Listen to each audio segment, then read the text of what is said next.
Hey everybody, Greg Poole here, Bojunkie Media, bojunkie.com. It's time for another podcast. Just want to say, hope everybody out there had a good holiday weekend. However you choose or do not choose to celebrate this past weekend is entirely up to you. But hope you had a good, safe holiday weekend wherever you were. Or if you were in a country that didn't have a weekend, just hope you had a good or a holiday this last weekend. I just hope you had a good weekend.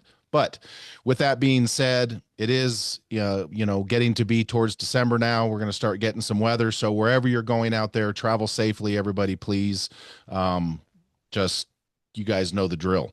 And so wanted to also say thanks to everybody that keeps tuning into the podcast. I know I get the messages. I need to do more of them, but it's just what we do. Anyway, so today's guest is a familiar face, familiar voice to the program.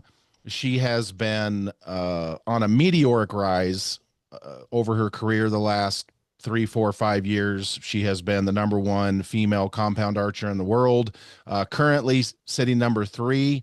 I have some questions about that. I actually did take notes, people. I went to the website because I don't understand how the hell World Archery even configures that. So I'm going to ask her about that today because literally it can change for a day and then it goes back. And I'm just, yeah. So I'm ignorant on it. Ignorance not a bad thing, people. It just means uninformed. And when it comes to the World Archery World Rankings, I am most definitely uninformed on how they do that. But she went over to the new league in India, the Archery Premier League, and absolutely crushed it.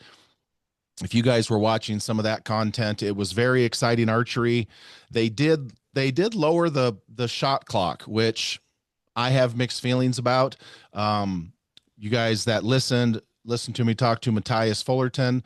He was also there, and so we discussed it with him a little bit as well. But today's guest came out on top in that little initial thing that they did over there. So I'm curious to hear about more of the India events and along with all the other stuff.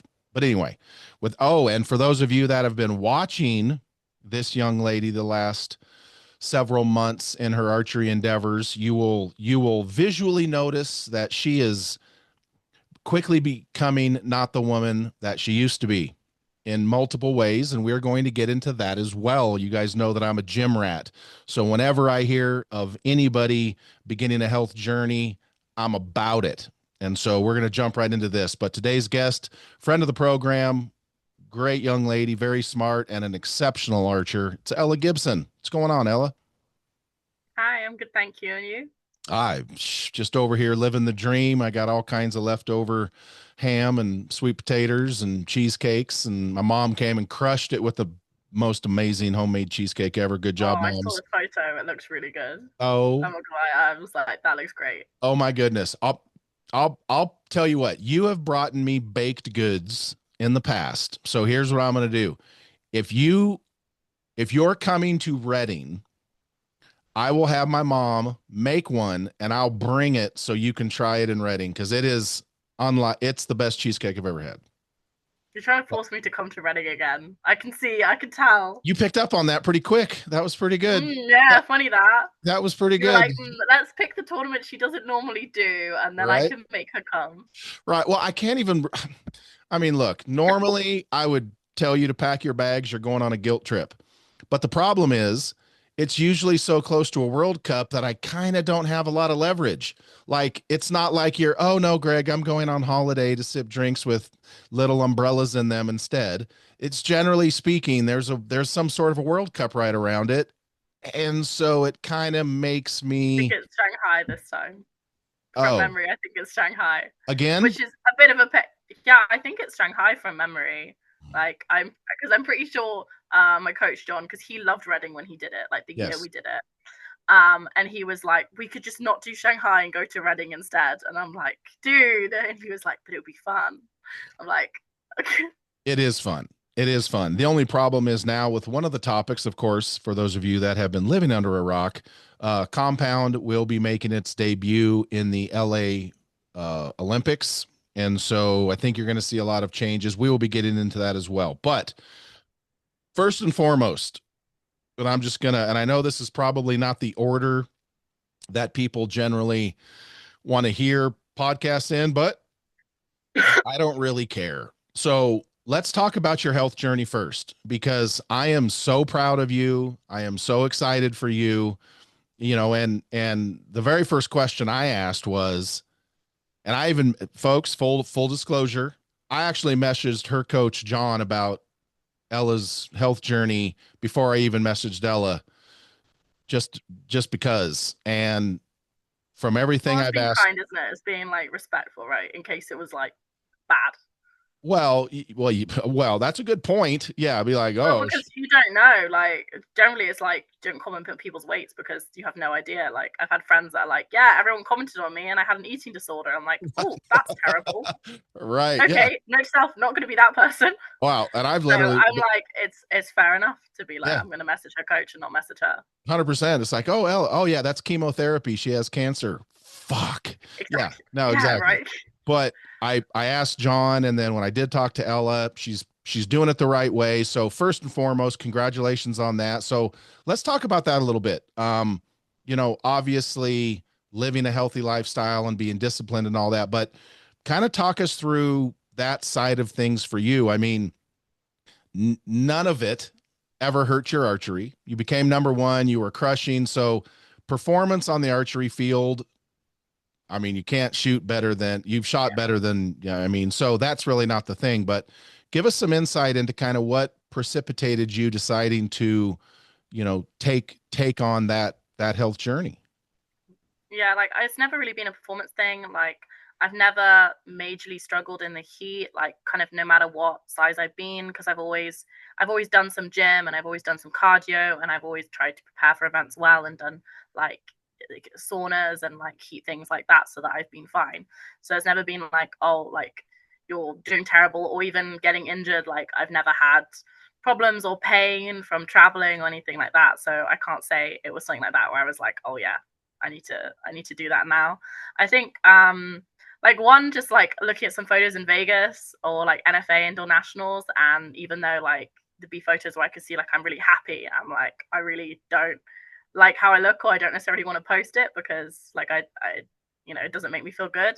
Sure. um and then I think the Olympics also helped for me a little bit, How so? because like I said to you, I was like I've always been like I would never say like I've all uh, I've never like loved how I looked and never like absolutely hated how I've looked. Like some people wake up every day and they hate how they look. I've always been like some days I'm okay with it and some days I'm not.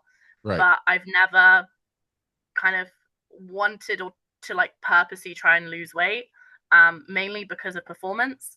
Like I've heard things, as I said to you, like in the past where people have performed really well being big and then they've lost weight and they've lost strength and they've like shot terrible. And it's like so much of my life I've put into archery and like put everything else as secondary. I'm like, I don't want to do that. And then my archery does terrible. I'm like, why wouldn't I also put that secondary, if that Right. makes sense? Sure. Because I've been worried like, what if I lose strength? And I think like if you lose a bunch of weight, you're going to lose some strength. It's just how much strength and how much does that strength matter, right? Right. So I was like, oh, I'm going to lose strength, and then I'm going to shoot terrible, and then I'm not going to win. And then I'm like, okay, well, yeah, I might be like, cool, I like how I look, but now I'm doing shit at the thing I love. Like, that's not worth it to me. Right? Well, Right. it's not worth it to me. And it's like, as I said, I've never had like anything actually like negative in my life from like whatever size I've been at. So it's not like I've been like, oh, I need to lose weight because I have this health problem, that health problem, that health problem. So there's never been a reason in that sense Right. that is worth more than performance. So in that sense, I've never really like tried to like I've gone through times where I've been like, okay, I'm gonna focus more in the gym and try and get stronger. But I've never been like, oh, I'm purposely gonna try and lose some weight and do that for like how I feel and maybe even for performance. But LA helped with that because suddenly like things became the bigger picture. Like all my archery career, it's been like every event I go to, I have to be my absolute best Right. and I have to be the best I can ever be. And now, even though of course I want to win everything, now it's like there's something more important in the future. So now it's, yeah, I want to be good now, but if I have to sacrifice this to be the best in 2 years' time, I will sacrifice this, Hmm. which is, I think, something like really different and definitely like taking a bit of getting used to still like trying my best to win, but also be like the bigger picture is more important now. Right. So like a weird balance that I feel like I definitely struggled when we got that news in Florida, because I was like, oh, this isn't as like, it's not as important because of that, and then it's hard to focus on the present. Sure. So trying to keep like one foot into 3 years time and one foot in the present is tricky. But it kind of gave me permission to be like, if I lose a bit of strength now and if I'm not my best this year, that's okay, because it means I could be even better in a couple years time. And I'm not stupid. I know everyone's going to get better. Like everyone's going to get more funding, everyone's Right. get more support. So I'm like, I've already do like everything I can do in terms of equipment and training and stuff. And I still feel like I need to be better. Like I Sure. don't feel like I'm good enough shooting wise to where I need to be, especially if I want to not just go to LA, but if I want to win a gold medal there. So I'm like, I need to do other stuff as well. Right. I'm like, this is an opportunity now that I can start to do that and try and do it sensibly, and like not lose too much weight too fast, and not like do it at the expense of all my happiness. Right. I feel like some people do. Right. Well, sure. Like I said to you, I was like, I'm never gonna cut out pasta. I freaking love pasta, and I forever love pasta. Like it's not gonna happen. Right. But maybe I could eat a bit less pasta and eat like twice the amount of protein with the pasta. Right. And I love chocolate, but like now I'll just kind of be like, do I really want chocolate, or is it just convenient because it's in front of me? And Sure. just kind of like taking a moment before I make a decision, I think helps the decision a lot. Sure. And then just being like tracking. It sounds so boring, but like tracking your food a bit, like weighing some stuff, not because you're like being anal, but just to actually like know what you're eating Right. and be aware and be like, okay, is this worth this? Like this makes me happy, this amount, but maybe if I make it this amount and then I can eat this, then I can be happy and get what I want more, and like making some of those compromises and stuff like that. It's made a big Absolutely. difference. So how much weight are you down right now? And when did you actually start? I don't want to say when you start losing weight, but how long ago did you actually decide I'm doing this? And how much weight are you down right now? I'm down like just over 18 kilograms, which I think you said is like 40 pounds or something like that. 41. Yeah, Um, folks, I cheated. I did ask her this the other day and it's 41 pounds. and That's the first time I weighed myself, because I have it on my app, was the 28th of February. okay. And then was more consistent, like, and then it was like 2nd of March, then like 12th of March, and then kind of through then, so to the end of March and going things. So Well, that's kind of fantastic. like not long after Vegas, basically. Yeah, that's absolutely fantastic. So I guess the $64,000 question is 41 pounds that's a good amount of weight. Have you noticed any effects on your archery from losing that weight? Honestly, no, not really. Like I thought I would. I do know I've lost some strength only because of going to the gym and knowing what weights I'm lifting in the gym. Right. But like in terms of actually seeing it when I'm shooting, I haven't really noticed it. Um, like I've made some form changes outdoors that change. So for example, we looked at my form and saw like how I've been standing up a lot straighter than I used to be. And actually we're like, well, you were really dominating when you leant back. So maybe actually we want to lengthen your jaw length and lean back. And we're kind of saying that maybe I used to lean back partly because I wasn't strong enough to handle what I was shooting. But now I don't need to. So I haven't been, but kind of being like, but maybe it's better, if that makes sense. Yeah, yeah. So things like that, like choices like that, which will probably look like, hey, maybe she's weak because she's leaning back, but actually that was just a conscious decision of, hey, I think I shoot better that way. So doing stuff like that. Yeah. I'm actually running more weight on my rods than I did last year, so like that's not a problem. Like Right. I think I've got 29 on my long rods, and last year I shot like 25 or 26. Damn. So no, like surprisingly, I don't feel like I'm weaker in shooting.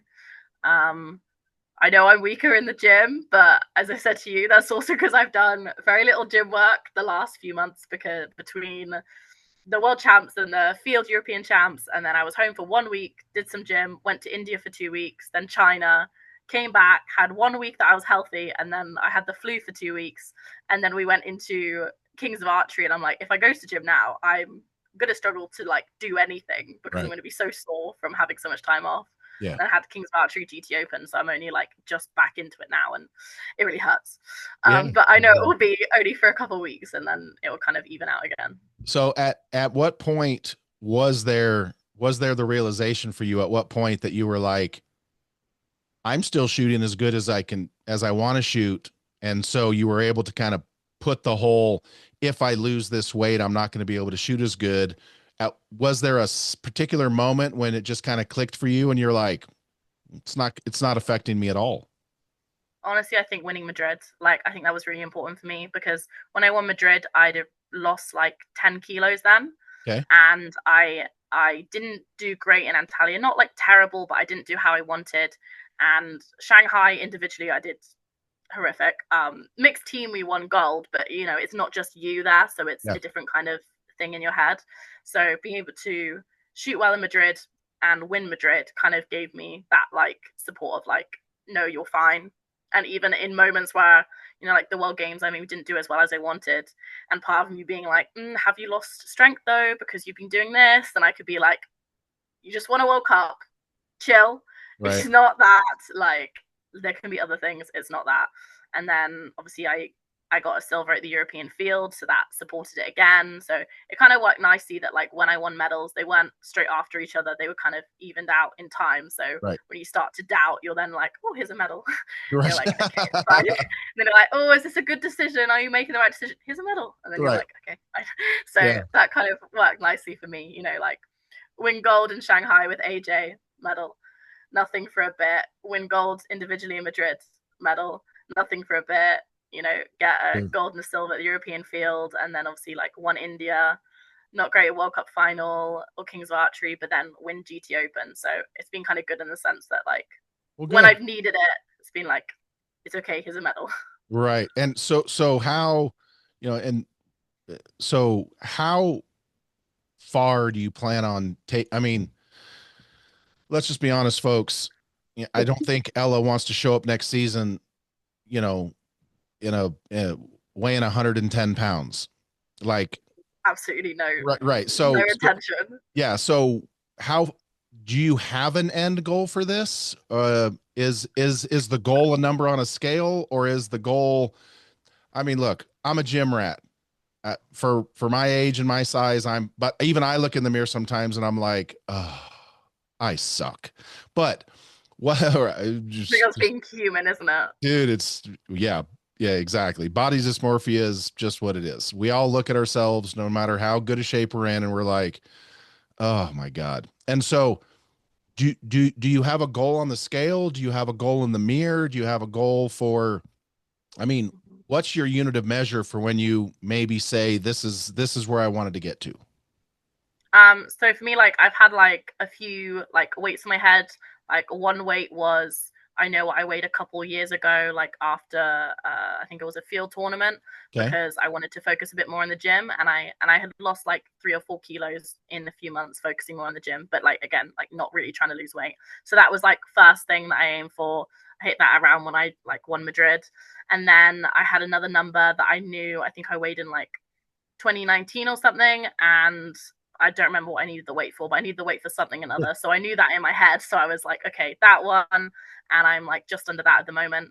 And then I have like another one which is about 5 kilos less than what I am now, which Okay. I know is what, it's a really weird thing, but I know is what I weighed at the end of 2018, because I went bungee jumping in in Okay. Zimbabwe, and had no idea what I weighed until they weighed me and wrote it in big black sharpie on my wrist, and I was like, well, that's lovely, thanks guys. 18 Okay. year old Ella, I really appreciated that. Yeah. um but like I see my picture then, and like photos or videos of me doing it then, and I'm like, I am so much weaker back then than I am now. Like, oh my god, I have so much more muscle than then. Right. So but and I was still, I'd say, like a bit overweight then, so I'm like, I'd like to kind of get to that number and then more focus more on gym. So I feel like I've lost a lot of the like weight now I wanted to lose, and now, even now, I'm just like, if I can lose a kilo by the end of the year, that's fine, because I want to do more gym work, and I know that will like make me a bit heavier, and then kind of gonna go like slower, I'd say, for the next 5 kilos to try and replace some fat for muscle, Sure. because now I want to build more strength and like get back some of the strength I have lost. Yeah, no, that's absolutely fantastic. And so I, all of that brings up this question, and men out there, I'm sorry, this, yes, we deal with this, but we're men, no one cares. So this is going to be directed more towards the women out there, specifically you as a role model for Hmm. younger girls or women in general. And so you made a couple statements about in the future mean, and I think you're referencing the Olympics in 2028. And for folks that might not understand that, Ella could win Vegas the next 2 years, internationals next 2 years. She could win every World Cup the next 2 years. She could win the World Championships in the next 2 years. And all of those put together would be a speck of sand on the beach to the exposure she will get for winning the Olympics.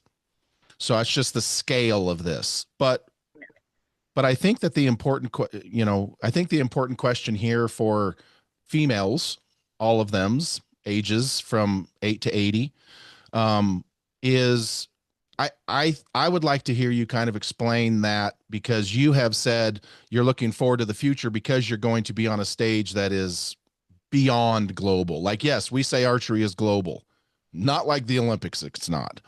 And so I think that your mindset is very, very healthy in how you're going about doing this. But I'd like to hear you explain specifically to the female listeners kind of how you're reconciling in your mind that goal because it sounds like you want to trying to find a I don't want to insult anybody or be rude to anyone, but that you want to present visually, you want to present a certain Ella not only for your own health, but you want to present that come the LA 2028 games and beyond. And so, which is not a bad thing by any stretch of the imagination, folks. And so talk a little bit about, specifically to the women out there about, you know, using that as your drive and kind of how that goal is shaping this journey. Yeah, I think obviously partly for me, but a big part is more actually just for our sport. I've had a few people kind of had an honest conversation with me, actually like way after starting to lose weight, more just talking about LA, and a few people have said basically it is gonna matter what we look like when we're on that stage because we're going to be on TV. And it's not because it's like, oh, I want to look good because I'm on TV. No, because we want our sport to stay in the Olympics. And like, I know one of the reasons it was removed from the Commonwealth Games was basically because of how the compound archers looked. And they Really? went, yeah, Are yeah. you serious? Because, yeah, no, I'm serious. And they were like, oh, this sport isn't serious. Like, we don't want to have them in the next Commonwealth Games. Like, I think I was told they were like put beach volleyball in or something because Well, views that's not a what we look fair like math. that's not a fair Yeah, comparison, but okay. I but I did not know that. I didn't know like that happened. like one person did say to me literally like, oh, if the compounds don't collectively get in more shape, LA is going to be the only time we're in the games, and I can Whoa. understand that. Like, and that's I'd already like made this decision, but that did help, kind of being like, I'm not just doing it for me or for that kind of like I don't like care how I Hmm. look reason, but like I want to be in LA, and I don't want to be a reason that we're only in LA. That's for sure. You know, and like I'm like I don't think we need to look like a model or like some Sure. of the women on the line who are like super slim, but we Yeah. need to look like we actually do a sport, like that it actually requires some like physical exertion, right? Mm. That actually requires you to be strong and like it is a sport, and not just everyone else on their sofa looks the same as us and they could be doing that, which is the kind of comments we will or would get if like everyone there is bigger. I Like whether we like it or not, like I'm not saying it's a good thing or fair, but it's the way of the world. it's I was not prepared for that answer. I'll be 100% with you. That is reality. It is. I get it. I It's did really not. shitty, like Yeah. I that mean, but that I stuff get it. matters, but it does. Yeah. I get it. I'm trying to process this right now. I'm usually not for a loss of words, but yeah, you're not Like obviously wrong. that's not like my only reason for wanting to lose weight. Yeah, like main reason just like I didn't like how I looked, didn't like how I felt, and I wanted to be a bit healthier in like be happy when in myself. But that is also a part of being like, I want to make sure that we're presenting our sport in a good light, and I want to make sure that people appreciate that it is actually a sport and does take physical strength and effort, and that they want to keep us in the games, and that, you know, if there is like cool moments and cool media stuff, that they are happy to, you know, like play it more on the TV and exploit it more because they like how we look. You know, I'm Right. sure if there were really iconic moments that we don't look good in, they're not going to want to highlight it on I TV. you are you and Paige Pierce are friends, aren't you? Yeah. I can tell. You Paige, you Why? well, because you and Paige are just freaking gunners. You guys don't hold back shit. You guys just let her rip, tater chip. I mean, I'm about it. Don't get me wrong. I just I just find it very, very refreshing. And I love Paige like a little sister. And you, so yeah, you and Paige are y'all are cut from a lot of the same cloth. So good for you. Keep that shit up. So, but here's my question. Was there any backlash to the Commonwealth Games for that? Because let's be honest, it is 2025.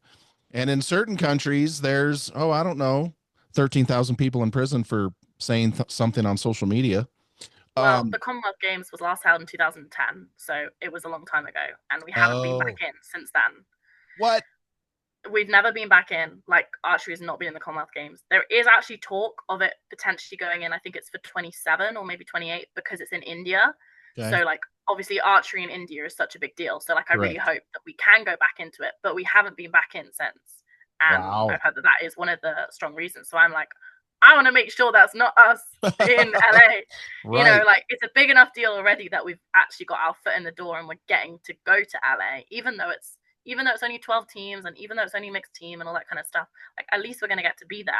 I'm Right. like, let's make sure we do all we can to stay there and expand that. And if one of those things is, you know, losing a bit of weight, being a bit healthier, I'm like, that's only going to benefit you and benefit our sport. Oh, well, I mean, okay, I'm going to need to do another podcast with you and Paige on this topic specifically, and then we can get into some other stuff too. But you have opened I'm up, guessing she's big on it as well.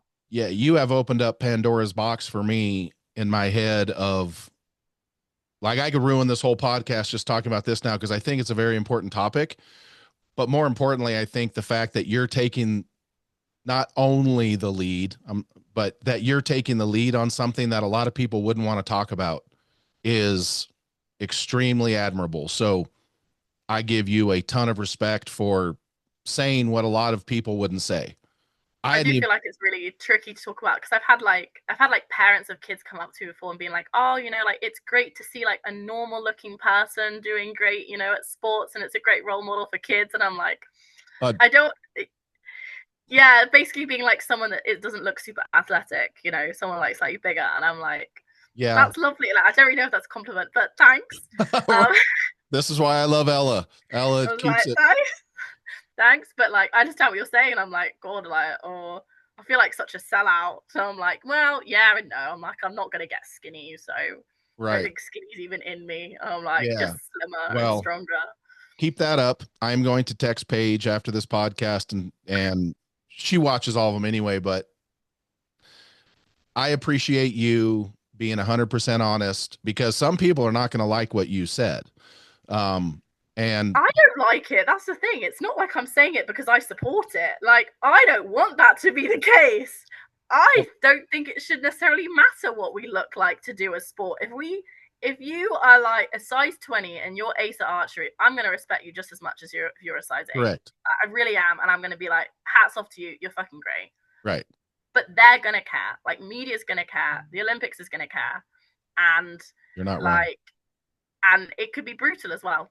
Like, Yeah. if you know, like if in our country, like if we do as well as I think we could do for the games and run up to the games, I'm also well aware that we're probably going to get a lot more media than we have right now. Oh, for I'd sure. like to not put myself in a situation where that media is going to all be really brutal, because there's a good chance it can be or would be.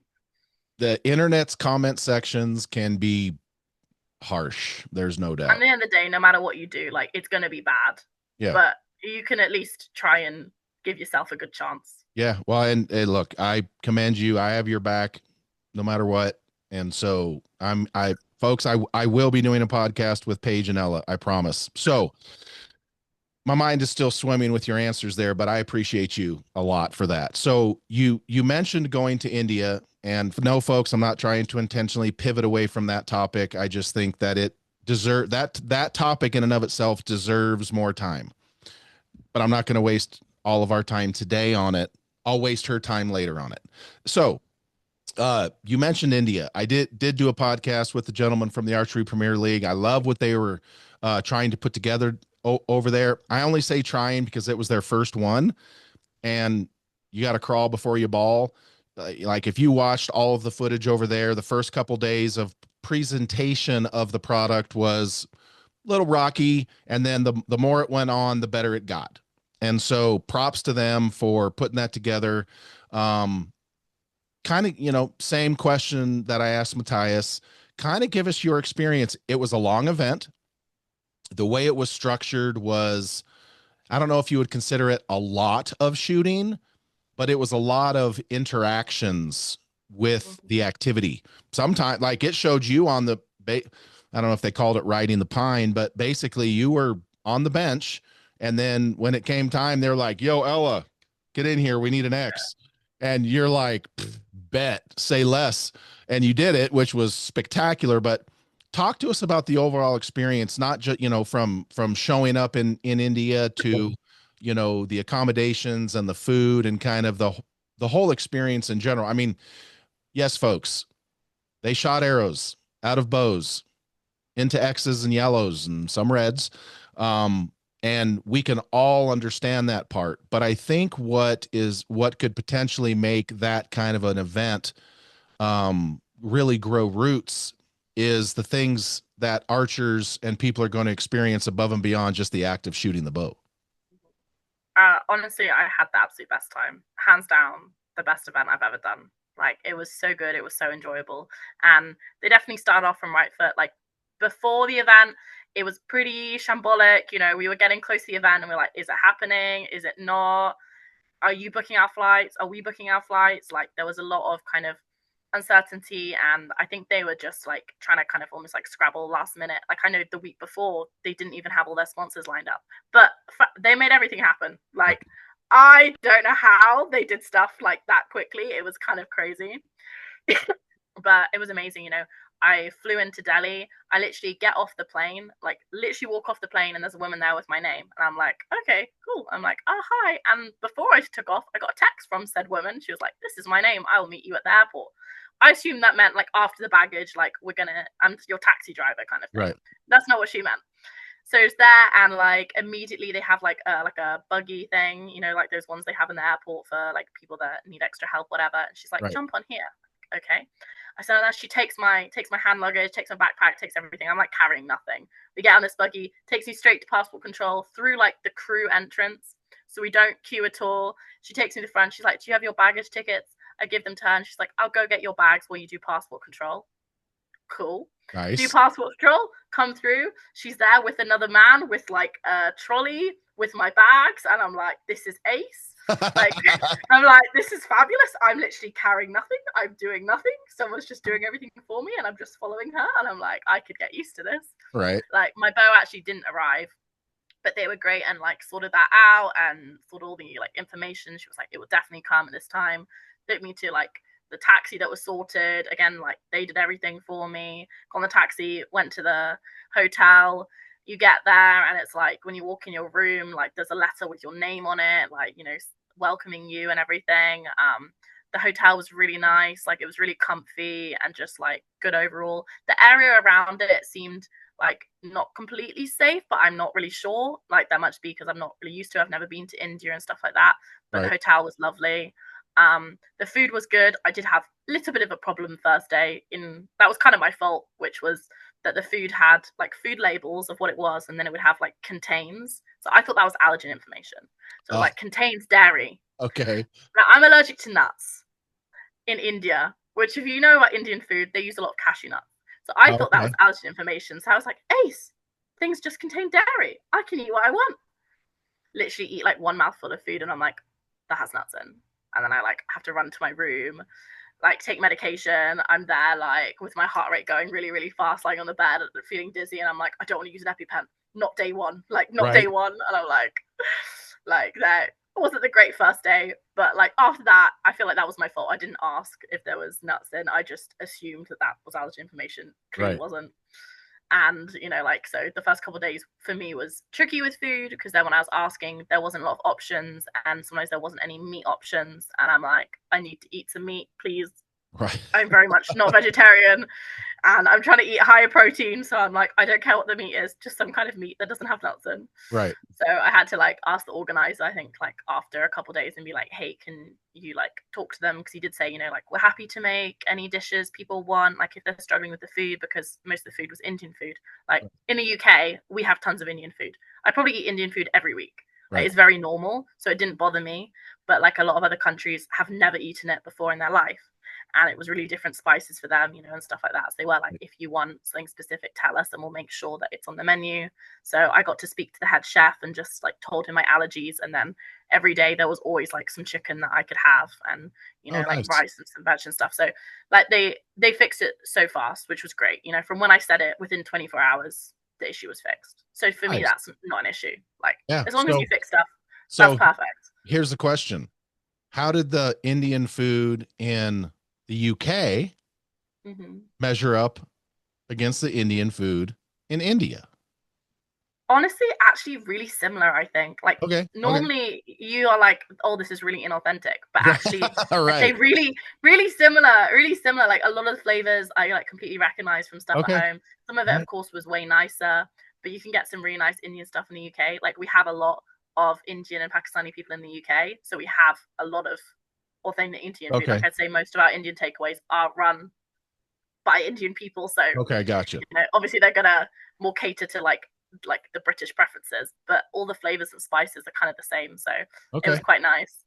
But Good. the ironic thing was that most of the like proper like Indian food, like when they had like the curries, they had nuts in, so those were the things I couldn't eat.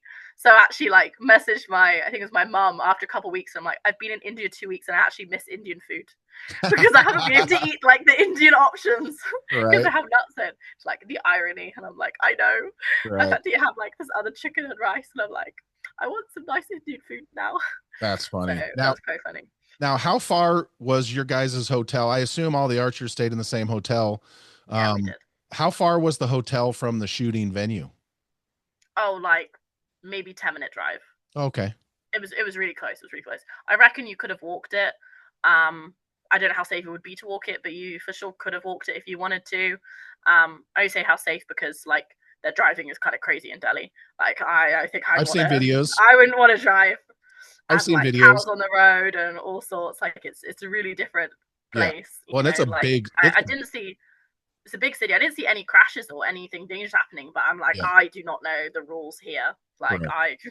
I feel like I would be not unsafe because I wouldn't know what I was Yeah. doing. You're like, I'd be the problem out there, not them. Yeah, exactly. Like, you're not the problem, I'm the problem because I am not from here. But yeah, it was a really close drive, like 5 to 10 minutes. And they had storage on site for all our bows, so we didn't have to lug anything back and forth each day. And like it Nice. was all like locked, and I think even like air conditioned kind of thing, so you could leave your boat up and it wasn't gonna have an issue. Okay. So that was great. And like, oh, it's not gonna be like stupid hot or anything for your boat. There you So that's go. great. And the facility of training was really nice. Like, they brought in some foam targets for us because most of the targets were straw.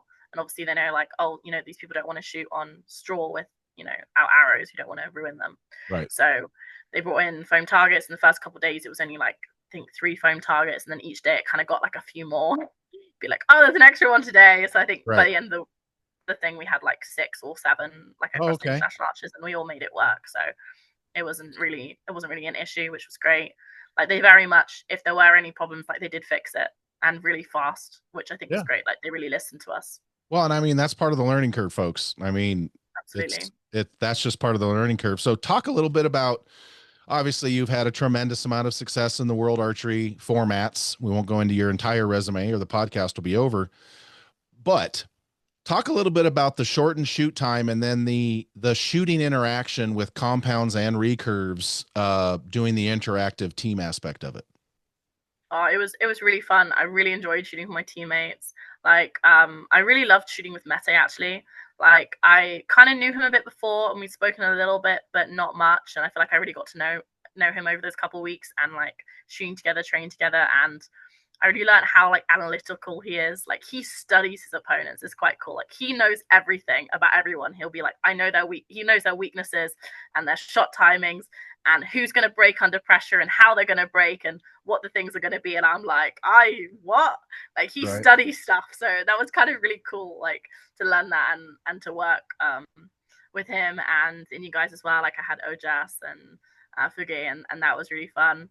But yeah, the different time was weird, but I knew it going into it. Like, we got sent the rules. I knew it was 15 seconds an arrow. I spent the whole week before practicing it. The weekend before I flew out, we had a national event called our national county teams. So it's like you represent your county and you do shoot team and mixed team matches in it as well as individual.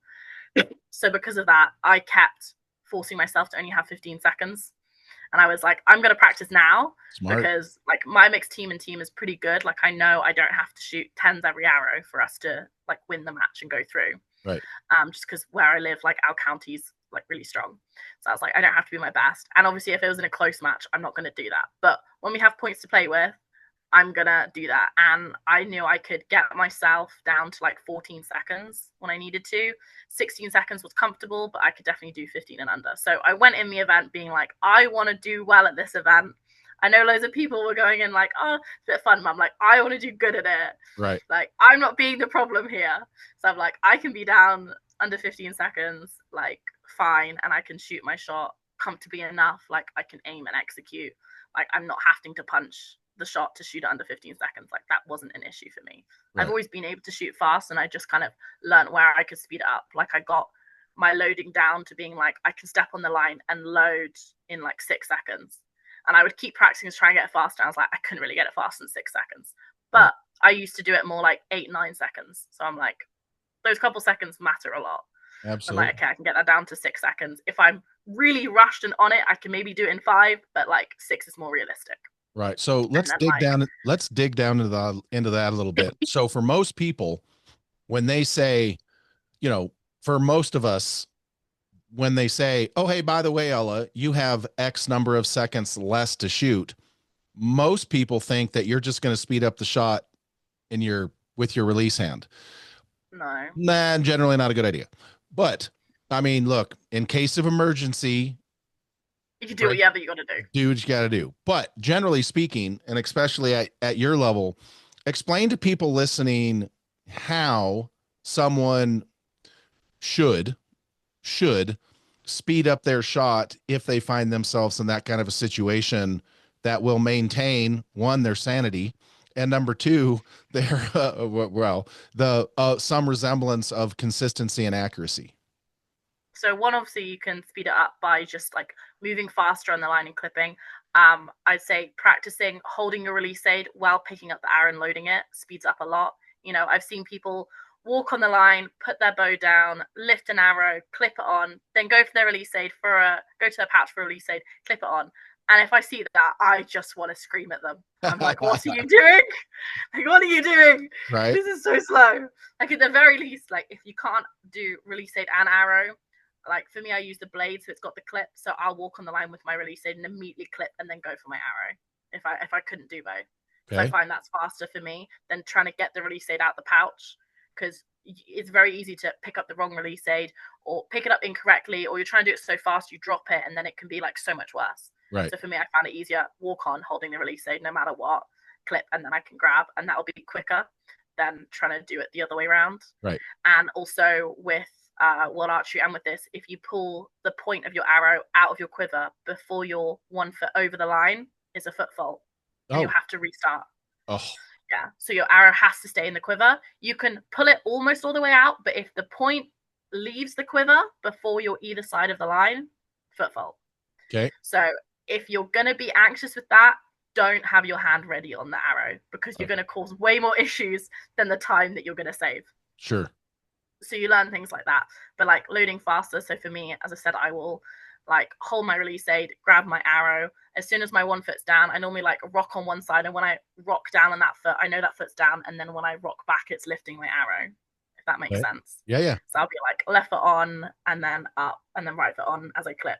And then clip it, clip my release aid, and then I'll kind of like put my hand like down to get ready to lift. And normally as I lift, I can then put my arrow on the rest if it isn't already. Like hopefully it is just from loading it, but if it isn't, I can pick it then and then draw up and obviously shoot. You can speed up the draw, but I know in my experience, actually, if I draw a little slower, I'll execute faster Okay. than if I draw fast. I think it just puts me in a better anchor, maybe. So therefore, it's easier to execute. Okay. So I often know if I need to speed up, actually, I'll be like, take a second to anchor, and then you can do it faster. You can also like speed up the preload on your shot. So things like putting your thumb on a little bit heavier when you start before you execute, or like rotating a bit more before you're before you're actually trying to execute, things Right. like that to speed it up without like punching it. In India, I've always put my thumb on before I've been aiming like properly, but in India I was putting my thumb on before I was like peep referencing. Oh, damn. Just to speed up. It was totally fine, like, but just to speed up my execution. So I'd be here, and then when my hand goes here, my thumb would go on, and then I'd peep. So my hand would already be executing before my peeps in line with my head. So then I was like, because for me, when my peep goes into line, I'm already in the gold. Right. So if I'm already halfway through executing, when I'm in the gold, I just got to find the 10, and then it will go. So Sketchy. yeah, okay. The first couple of days I tried it, it was terrifying, but then I very much got used to it, and just because of how fast it would go, but it would pretty much always be good. So I'm like, well, I'm not punching it, I'm just massively speeding up my shot, and I'm like, Right. turns out I get to the 10 pretty fast. I think I probably immediately get to the 10, and then after that I start to lose it, and then I have to refind it, like Right. in my normal shot aiming. So actually, if it just goes off when you're immediately there in the 10, hey presto. But Wow. like you learn some of those things to like speed yourself up a bit, and like you got to learn also how you execute. Like for me, it's the stretching of my hand. So if I can set my barrel in positions to make it faster, Right. of like how much pre-doing I am doing. So if I put my thumb further forward, I have to reach further, but then when I start to do my natural stretch, I'm already halfway through my execution. Right. Now, I didn't see, not saying it didn't happen, so that's why I'm going to ask. Did anybody time out over there in Yes. India? Okay. Multiple people, multiple times. And don't get me wrong, there were times I absolutely had to punch it, Right. but like Yeah, yeah. more to make sure my teammates didn't time out. Right. And like that was, I feel like it was part of it. Like that was part of almost the fun of it, of knowing that normally in a team round, like you work as a team, but also there's enough time that you can kind of shoot as an individual. Right. Whereas the way, because of the timing, you had to work as a team fully, or you would get timed out. Right. Like if there wasn't multiple people willing to sacrifice part of their shot, you will not win. And like I think our team really got that from day one, and that's why we did so well. Like obviously we won in the end, but we also lost 2 matches in the whole 2 weeks. And like one of them I think was like really, really close. I think it was down to like a shootable or something like that. Mhm. So like in those 2 weeks we lost only 2 matches, and we got to a point that we'd like done 7 matches, won 7. So like it got really cool, Yeah. But it's because we knew from the start like we have to be there for each other. And like especially I'd say like me and Mete had that sorted. Like we'd on the practice range, I was like, how much time do you need? Right. And so he'd practice and do it, and he's like, I need 9 seconds to shoot a good shot, I need 7 seconds to shoot an arrow. And I was like, okay, let's make that 8 and 10, because on the finals field, a little bit of nerves, whatever, let's give you an extra second. 8 and 10. I'm like, I will always make sure you have that time. Like I've got that, do not worry, I will make sure you have that time. Like Right. excellent. And we had, I know, one day, Ojas, the compound man with us, he had like a long shot, and I think he held for like 19 seconds, like his whole shot. So it was 4 seconds over, and it was the first arrow. And like I was watching him do it, and I just looked at Mete, he looked at me. I walked in the line, literally up, gold, bang, ran off the line, and I shot it in like 12 and a half seconds. Did the high fives, and Mete just went, thank you. I'm like, Right. because we had that unspoken of like, you can't make up that much time. Right. You can't make up those awful seconds. So I'm like, I can't make up those 4 seconds either. But if I can make up 2 of them, you can make up 2 of them. And together we can make sure that we can shoot and shoot well. And Right. also, like, me and Mete had a lot of conversations about strategy of basically like, if we're short on time, if a compound draws up and punches it, you're going to shoot a 9. if a recurve has to massively rush their shot, it could be a 7, a 6, whatever. It's Right. better off I shoot a 9 and he shoots a 9 than I take my time and shoot a 10 and he shoots a 7 or a 6. Because Right. it's all about numbers. So 100%. like we had a lot of our strategy down of like who's going to make up when and have a conversation. So like sometimes I see the time was down a bit, but Mete would be like, "We're good, Ella." So I'm like, "Okay." He's saying I don't need to make up time. He's very comfortable. That's fine, no problem. Nice. Or like other times, just be like, "A little would be nice." Whereas I'm there looking, and we've got 38 seconds to shoot 4 arrows, and I'm like, Ooh. or stuff like that, and I'm like, okay, yeah, I'm going to shoot it as fast as I can, and I can guarantee gold. Can't guarantee where it will be in it, but it will be gold. And Right. I'm hoping you can do the same. And Right. that really like helps a lot. But it was really enjoyable that to get to do some of that strategy and like Yeah. conversations with people and really like being a team and being able to like support one another was really unique. Yeah. I mean, one of the things that I liked about, like, World Archery used to do this back in the day. Like when you would show up, they'd give you those long, and it was like they were aluminum foil or whatever, but they would be inflated and you could slap them together and make noise. And kind of seems like it's gotten a little bit more uptight the last while. But I I liked the agree. fact that um you couldn't hear a church mouse fart. Uh, I It was like, so loud. It was so cool. Like the cheering, yes, that's what like I'm talking about. Ojas on our team was like absolute character. Like he loved the crowd and he was dancing, having a great time. So like half the crowd is just yelling Ojas and like yelling at him, and then we're talking with him and they see me talking with him, so they start yelling my name, and it's like you never have that in World Archery to Right. have like crowds of people like yelling for you. I've also never had so much like there's never been so much energy in a finals field. I have never ever shot an arrow on a finals field and come off screaming or Right. wanted to, and I did, and like that's so unique and so different. And I know like my coaches were like watching it, it was really enjoyable for them to watch it because they were like, I can see the first couple of days how awkward you are and like uncomfortable and being like, and everyone's dancing, and I started and I'm like, I can't do it, I feel so awkward, I feel so embarrassed. I was like, I can't do it, I can't do it, I can't do it. And then by the time you're at like day 7, you're like just having such a blast that you're like, let's go, and you're Right. screaming and you're having such a great time. And that was so unique. And we had like fire and drums and belly dancers, and it was so cool. Yeah. I mean, I think that is, it's cool for golf. I get it. Be quiet when Tiger's in his backswing. That's cool. But we're not golf.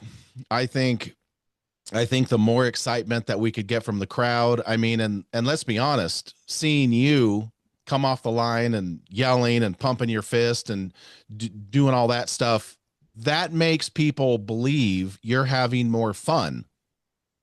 Yeah.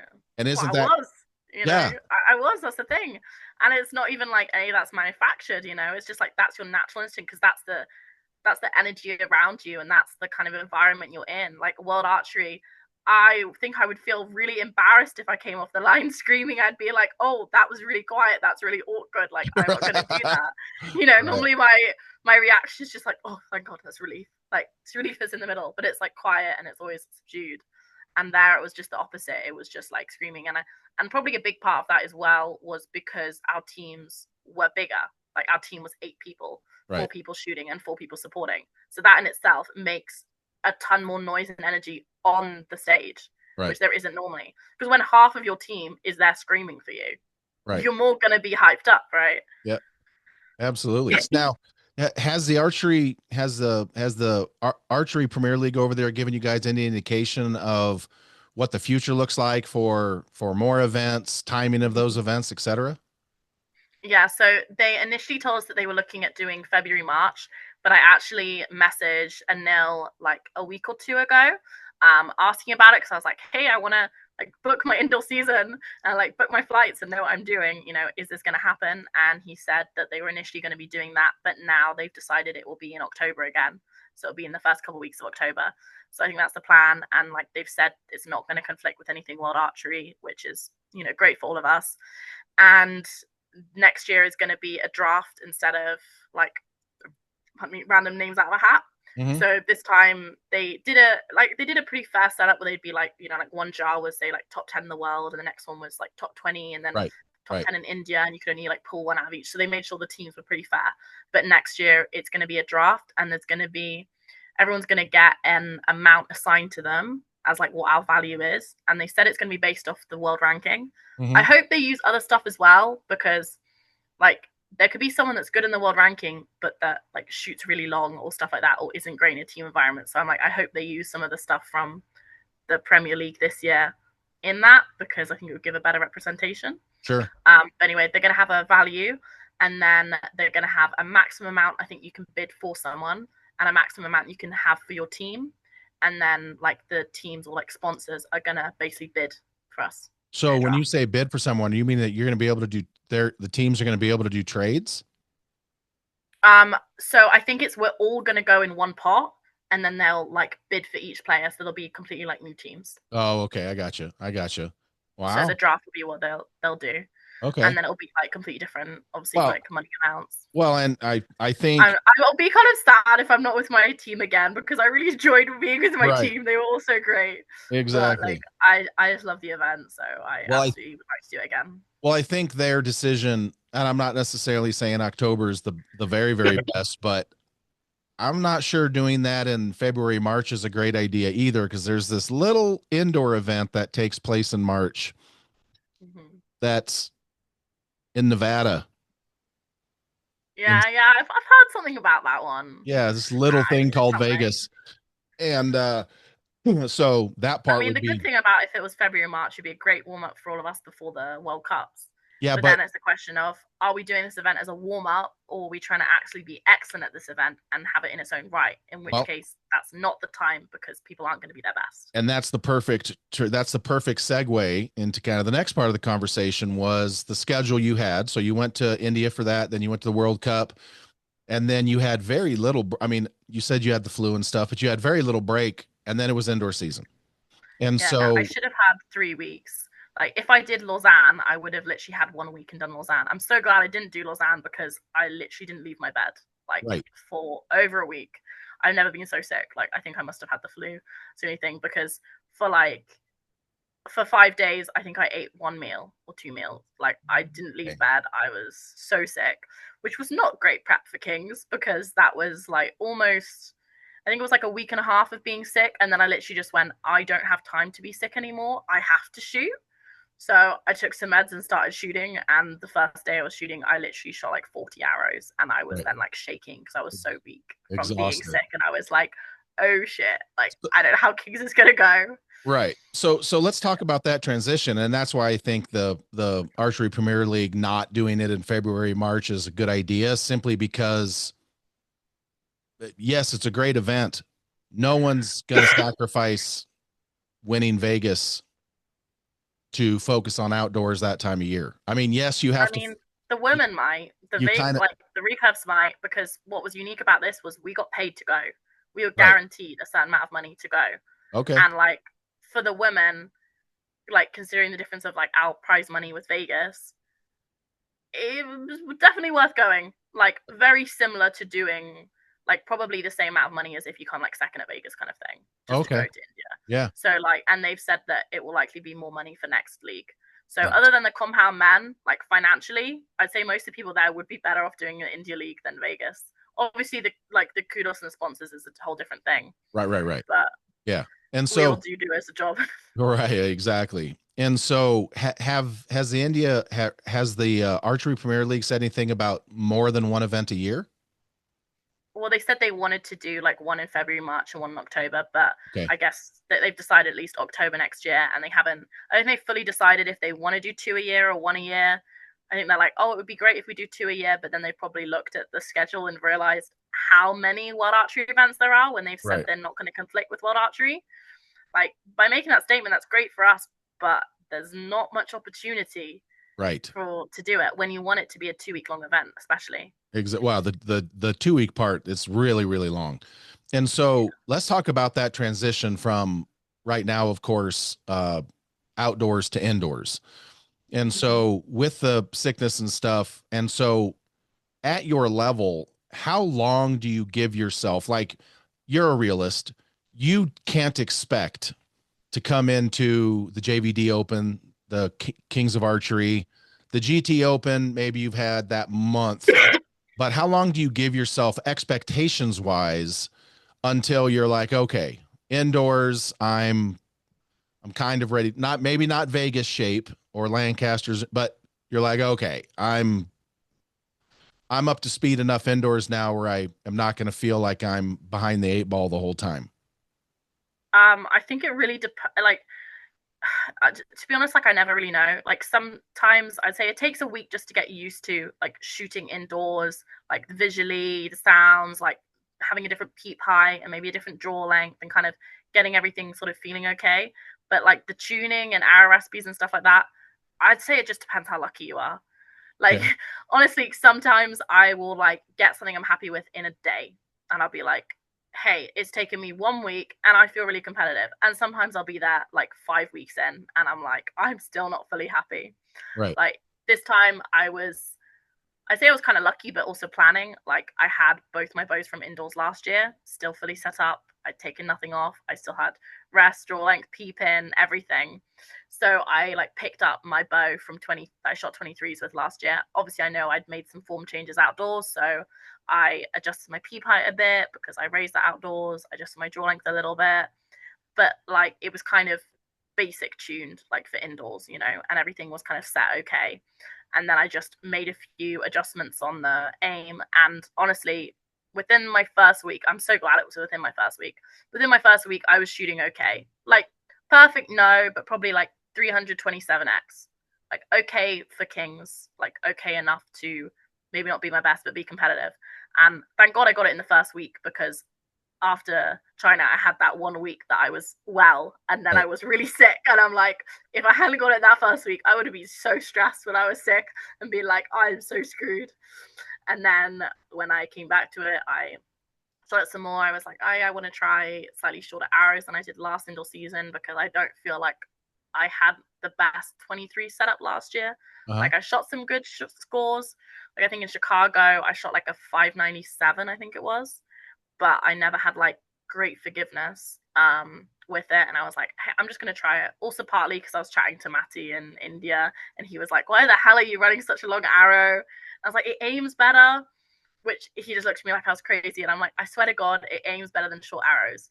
Right. And I do stand by that, but I stand by that when I'd been shooting indoors for so long, and then I'm like, it aims better. And I was like, okay, now's perfect because I've only just gone indoors, so it's not going to aim great right now anyway. Let me like cut him shorter and then I can make the aim better rather than being like, oh, I've got this bow that aims great and now these 31-inch arrows aim better. So I did like 29 inches just because that's a recipe I had like a few years ago that shot good. And that's why I shot a GT in Kings and I don't think it was bad. But then I'm trying some shorter again to see if it's even better. I don't know. I blame Matty. I feel like this little voice in the back of my head being like, why the hell are you shooting such long arrows? And I'm like, I don't know because I like them. But Right. even though I know I talk like you and my bear shaft and paper tune is like you and it's horrific with these length arrows, but they've always done me good indoors. I'm Right. like, yeah, but you're not really massy good. I'm like, no, absolutely not. I'm like, maybe I should be doing more like outdoor stuff indoors. Because normally outdoors, like I will care about the spine and Right. the arrow flight and stuff like that. But indoors, I never have. It's just been like, how does it shoot? So when I say my tune is bad indoors, I mean like at a meter, normally this is the size of my paper tear. And if I shoot bear shaft, if I have two columns of faces up and aim on the right hand column, I hit the left hand column in like the 8. Like it's so far to the left, it's almost in the middle on the other face. So like I know my arrows run like really weak from like the length and everything, but they've always kind of shot good or what I've thought is good. But now I'm like, I'll try shorter, and I've tried shorter before, but not Well, for loads of periods of time, and they've always seemed like they were unforgiving. So I don't know. We'll see. so since you brought that up, and since you and I originally brought that up, I don't know if you listened to my podcast with Maddie, but he does the whole grip the bow hand torque thing as well. And so where are you at with your, and yes, folks, that does cause tuning things. You have to tune to it. So don't get it twisted. So where are you at with your indoor arrow? I know you shot a tournament today. Mhm. So where are you at with your indoor arrow build right now? Satisfaction I'm wise. I'm either gonna shoot like the 27-inch 2315s with 200 grains, or probably the 29-inch 2315s with 200 grains. And I know there's a big difference. But like the 29-inch is what I've kind of been used to. I tried 28-inch, and I don't really feel like it was that much better. Like, not really sure. The 27-inch is definitely different. I feel like my left and right at the moment is not optimal, but normally when I make mistakes, I miss up and down. Mhm. So I'm like, if my up and down's good, left and right, I should easily be able to tune out, because that's not how I make mistakes. Like, I Right. make mistakes, but they're never left and right. But I just lobbed off 2 inches off my arrow, and I didn't even put it through paper. Like, I haven't done a torque tune with it. Like, I know those things are going to affect it. Sure. So I'm like, I feel like that's got some potential to do good tuning. Like, I'm shooting all day tomorrow, and maybe I'll make loads of progress in the day, or maybe after 5 hours I'll be like, F this, I'm shooting 29-inch arrows. Sorry, Massey. No. But like, I don't know. We'll see. I'm probably gonna settle on one of those. Like, for reference, my outdoor arrows are like just under 26 inches. Okay. So I'm did you talking so about during this conversation with Matthias Fullerton, I should say, did you like slowly reach over and like grab three of his arrows and like take them out and put them in your quiver? No, this was in India. This is in India, so we were shooting Oh, outdoors, and okay, we were just okay, chatting okay. about stuff, and about like talk and how tuning. And he was looking at my bow, and he's like, "You've got your rest almost in like identical position to mine." I'm like, "Yeah," because we both twist the bow so much. Right. So it was quite funny, and like talking about like just different like arrow spines and what he shoots versus what I shoot, because he shoots Pro Tours and I shoot X10s, and he's like, "What's your build like?" So he was just like just having conversations about it, because I haven't really spoken to him that much, I'd say, before kind of India, or like a little bit this year. Okay. So it was interesting, and he was definitely like interested to see kind of like what I mean, things I did, yeah, I because mean, we shoot it a similar way with our front hand. yeah, I mean, because indoors you could just like be like, "Hey, Maddie, look at that yellow elephant over there," and just like grab three of his arrows and be like, "I'm going to take these home and I'm going to give these a run right quick." And Yeah. I never even asked him. We got into some really good stuff, but I never even asked him what his indoor arrow build is. How far is his build off from yours? I know he shoots them to the rest, and he shoots 200 grains as well. Same Okay. 2315s. But he's got a longer draw length than me. Like, I think his draw length's almost 29, or roughly 29, Okay. and mine's like 27 3/4. Maybe mine's closer to 28 now, because I have like lengthened it through the season, because I pull so damn hard in the stops. Whatever you measure on a Right. actual draw board is not what is at full draw. So he's probably like Exactly. an inch longer than me. So actually, to be fair, 27 inches may be about what he runs, because he's got an inch longer draw length than me. Right. But okay, now I've said that, I did see his bow at GT, and he's got his rest quite far behind the like the window, and Good the deal. arrow's short, so he's probably got closer to 26. I Interesting. know he tried like I think John said he tried some like 2318s longer, and it was like, no, they were too stiff, and he didn't enjoy having the longer arrow. Right. But I'm also like, I think he aims a lot better than me, so I feel like when you aim really good, you can get away with like a light arrow indoors. This is my theory. If you aim good, if you shoot a light arrow, then if you're aiming like good, it's going to land there, even if you're not great on your release or stuff like that. Mhm. But if you're not aiming as good, but your release is solid, then I feel like you want a heavier arrow, so that you can kind of correct it, because it's slower. Like a slow 100%. arrow, and correct it in your front hand. Yeah, 100%. Bodie Turner's the same way. He shoots the shorter arrow like 130, 150, Really 180. low. Yeah. And Yeah. So and if you're yeah, not as good in your release, but you aim really good, it's going to land there, because it doesn't have the time to have an effect of something right. in your technique. Well, But if it's the and other way around, then and screw them kids. Those guys are machines. Screw them. Like that. Okay, so let's get into this. So while I was talking to so I did the podcast with Bodie this year, mm, where he was explaining that he doesn't center his peep on his sight or his pin. It's like it's not even straight one. It's like top right. Like it's like what the shit. And then I'm talking to Matthias, and he's like, yeah, I don't either. Yeah, I know, I don't either. I'm "You don't sorry. I'm either." really sorry. No, I don't either.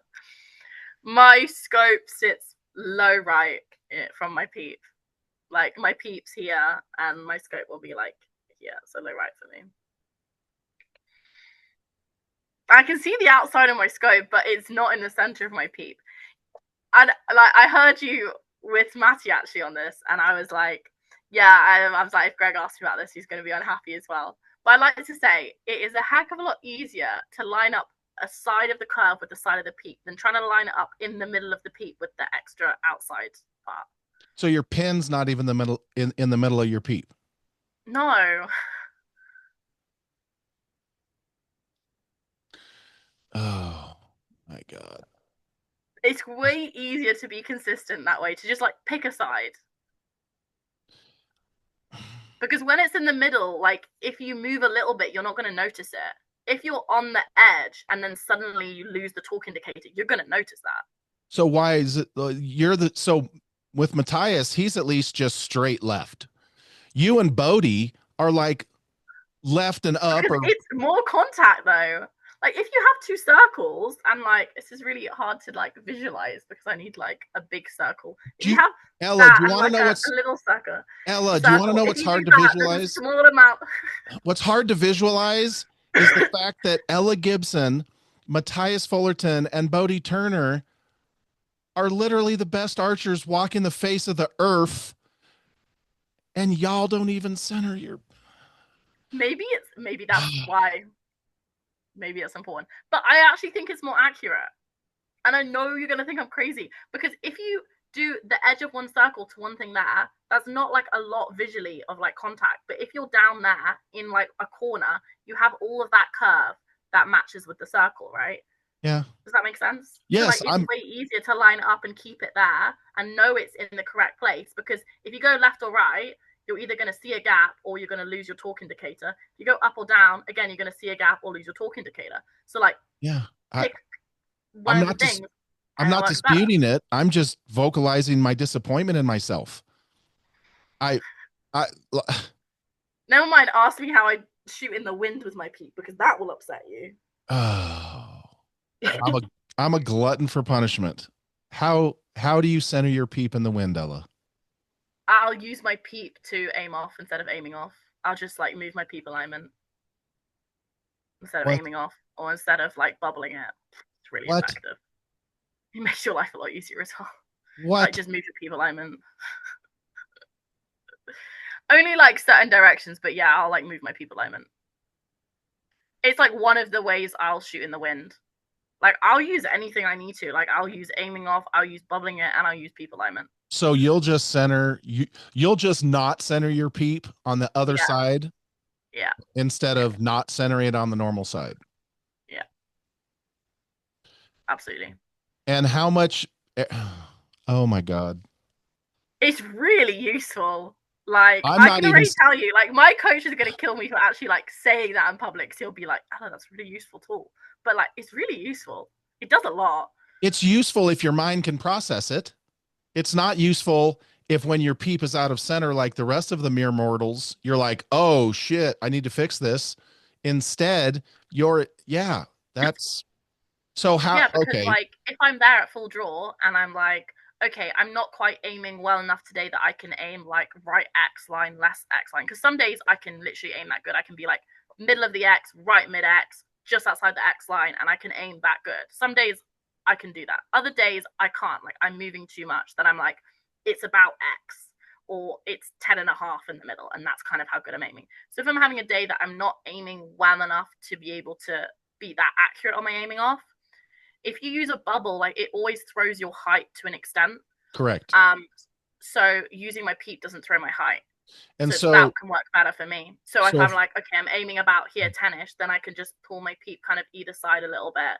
And it will probably, it's not like tons, but it can move probably from like the middle of the X to say like 9.7, okay, roughly 9.5. So that like was it my, kind of can move it that amount each that, side. that was my question. Yeah. Which makes a big difference. Because like sometimes you're there in the wind and you're like, I'm aiming off, and while I'm aiming off, and I'm like, I can feel it even getting even heavier. So I'm like, I'm just going to pull my peep alignment out because I'm just about to execute. and it's really easy to like just slightly push my peep out alignment, then move my whole front arm to aim in a different place or my bubble. Good God. I Hey, don't knock it till you try it. I'm not knocking anything. I'm just mind blown at the number of actual world class archers that all kind of do the same tomfoolery.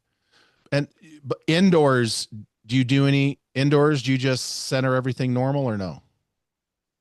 Generally, I center it like low right. If it's like really good lighting and it's bright, then it will be in the center because that's just like my peep looks smaller.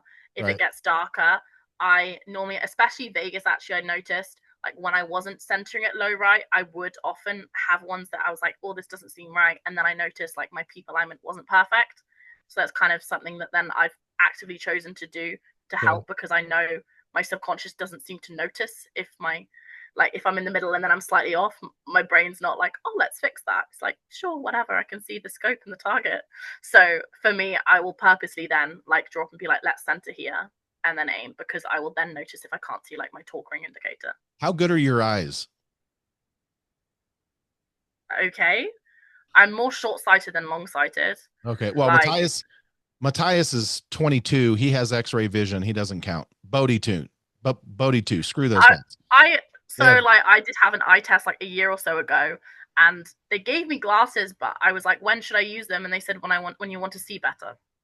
So basically, I don't need them, but I have them. So I was like, thank you for that. here's That's really useful. here's some They food. basically just, Yeah, yeah, here's when some you do it when food. you're hungry. Yeah, exactly. That's a great Or it answer. was like, well, because of your job, because there's so much strain on your eyes, like what I'm doing all day, they were like, you can use them to basically, like, because I would sometimes get headaches just from the focus.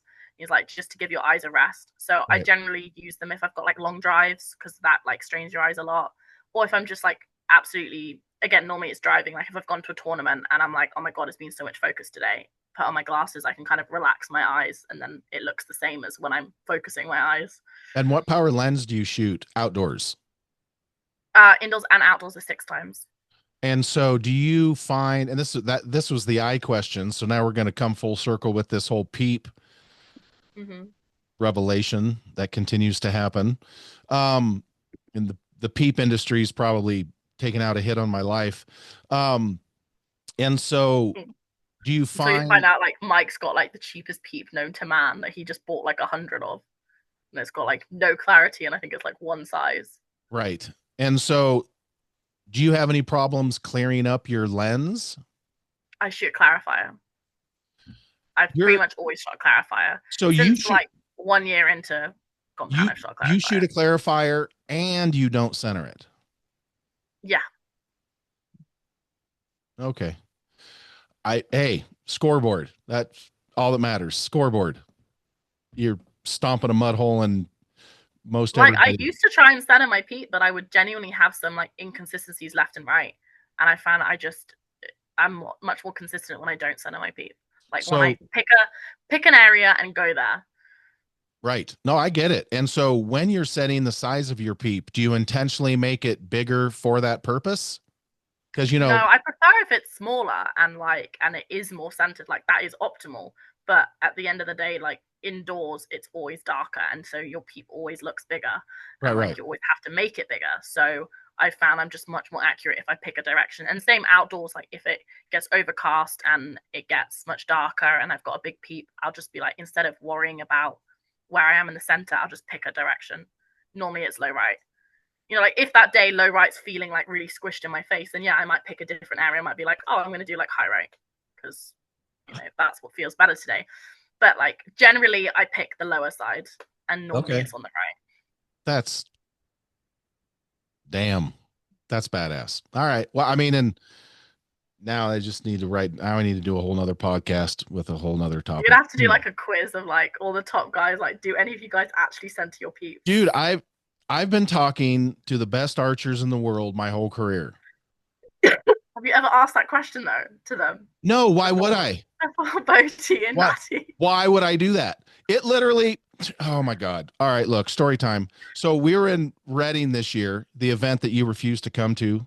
Um, because Hey, talk because to you're World so Archery about that. because you're so Talk to selfish, Reading. Put and it in a weekend we can and actually do. you don't want to hang out with us, so you don't come on purpose because you're mean. But anyway, so we so I was hanging out at my trailer with Bodie, and it was a great day. He's laying on the fake grass, and we're just chilling around. And I don't remember how it came up, but peep centering came up, and I think I said I needed to make my peep bigger or smaller or something. And he goes, "Oh yeah, I don't have to worry about that." And I go, "What did you say there, Wonder Boy?" So he starts to explain it. I literally went and got a pad of paper. I have the picture on my phone. I went and got a pad and paper and I made Bodie draw it because in my mind it would not allow me to process the words that were coming out of his mouth. I'm talking like Chris Tucker in like the movie, like, no, I do not understand the words that are coming out of your mouth. I made him draw it. And then he drew it Have and I you was, tried it? no, I've not tried it. I don't wanna. I don't wanna. I Maybe you need do. I need to. I need to, but I don't wanna. And you wanna know why I don't wanna? Because I've Why? been doing this shit for 25 years and I'm deathly afraid it'll be better. And then I'll be like, what? I hate myself, yeah. Yeah. You'll But be like, I've been doing this 25 years in a worse way. in a vacuum. And it makes me, I mean, this is no different than like, and look, people, let's just be honest. Some people are better than us at shooting. And this is something you have to come to grips with. The very first time Levi Morgan ever came to Reading, I like literally had to threaten him with physical violence, but he comes and I didn't even think about it. So he shoots a 15:35 at the time. That was the record. This is back in the olden days when my hair wasn't all gray. And he wins at a 15:35 at Reading from 3 to 101 yards. Everything's great. I'm talking to him later and he goes, "Oh yeah, downhill I was aiming to the left, uphill I was aiming to the right, and then past whatever distance I was aiming." And I'm like, "Wait, what? Your sight wasn't even level?" He's like, "No." He never even leveled his sight to shoot Reading. He was just so good. He could just aim wherever he needed to aim to hit the middle. And confident though, right? Like you can Oh, know it's wrong, but you got to be confident enough to be like, I'm gonna just do that. correct, like a boss. And I'm like, yeah, I don't have that in me. I'm not good enough for that. But that's the thing is yous and you and Jesse's and Levi's and Bodie's and Matthias's and Mikey's, you guys are so good, like the Reggie Millers and the Larry Birds, whose jump shots didn't look very good, but it always went in the hole. You guys are so good that you just know, well, this is how I'm doing it, and I'll do it the same way every time, and that's all I need to know. So that is y'all's You brains gotta need to be try it. y'all's brains need to be studied by doctors when it's all said and done, but archery's not big enough for that to matter. But yeah, that is absolutely fantastic. So the last thing that I want to talk to you about today is the Olympics. Not just the Olympics, but specifically, and this is something I talked to Matthias about as well, is um, each country's programs and funding of what's going to happen. So, as everyone knows, America doesn't necessarily have government funding for these programs. It's all private. But in other countries, the reasons people like Ella, not the whole reason, or anybody else over there has been in these other countries, they've had some level of assistance in funding for compound archery in one way, shape, or form. It's not full carte blanche, you know, golden ticket funding because they've not been in the Olympics. But now that the Olympics have been announced and it is official, talk a little bit about kind of what's happening in your country with programs, with coaching, with funding, and, kind of how that is going to play a role in the next 2 years of your career. Yeah, so that like our current funding for reference is so the compound and field team, I think the budget is 60,000 a year, but that's to cover all coaching, all squads, the senior compounds, the youth compounds, development, and the whole field and 3D team for the year. So like 60,000 sounds like a lot, but it's definitely not a lot. It And doesn't sound obviously like like a a lot. program manager and a Right. program manager. So obviously our funding has been pretty minimal. You know, they always fund the championships, the world championships, or the like world youth championships. But that trip in itself is really expensive, like potentially $3,000 per person. So if you're taking a full team, like 6 athletes for seniors plus a coach or two, like it's a huge amount of your budget. So our funding's been pretty minimal. We get the championships funded, and then the rest of it has been based off of scores. So ours has been very like open that you can see. There's been A band, B band, C band. If you're C, nothing gets funded, including the championship. B, championship gets funded, but that's it. And if you're A band, then you get 2 World Cups funded plus the championship. And in up to date, only I have been A. So I've been A the last few years. So I have had a couple World Cups funded, and then the championship. All my teammates have had the championship funded. If there's left over in the budget, like our program manager will be like, hey, you know, you're doing really good. Here's like the entry fee or something, or try and put something towards other trips. But like, it's going to make a huge difference, mainly to my teammates other than me. Like, obviously, it'll make a difference to me as well. But like, I'm lucky enough to be in a position that this is my job. You know, I do make money from sponsors. I do well enough that I podium enough and I get contingency. And I've had some level of funding from our federation. But obviously, it's going to change a lot. I think for me, like the support is what's going to change the most, not just the funding. So at the moment, you know, we've had like 2 squads in the indoor season with maybe 2 coaches, and there's been like 10 people on the squad, and What it's just been some. What do you mean 2 squads? Oh, Squads. so it's like we call it like a training camp, I guess. Okay, We call okay. it like a squad weekend. So Gotcha, it's gotcha, normally gotcha. like 2 days, maybe 3 days, normally Okay, like Friday evening, Saturday, Sunday. okay. Continue. And like a couple coaches. So we can do like some team stuff or do some pressure shooting, Yep. and that's it. Now we're going to be having them every single month through the indoor season. Wow. Yeah, so like a weekend. So that would be great to even just like touch base with everyone and, you know, shoot with your teammates and try and be more competitive. And for the funded people in the outdoor season, 1 week a month we'll have to go and train together at Lily Shore, Wow. which is our national center. And the funded people is going to most likely be 2 men and 2 women. But the problem right now is that we don't actually know what we're going to get in terms of funding. So what was really annoying for us is that in the UK, our tax year is the 1st of April when it starts. I don't know whether it's the same everywhere else, same for you guys. I'm not sure. Okay. But the announcement for the Olympics came, I think it was like the 8th or 9th of April, which means UK Sport had already allocated all the money for the year, Right. as far you can know. So basically, they can't do anything until April.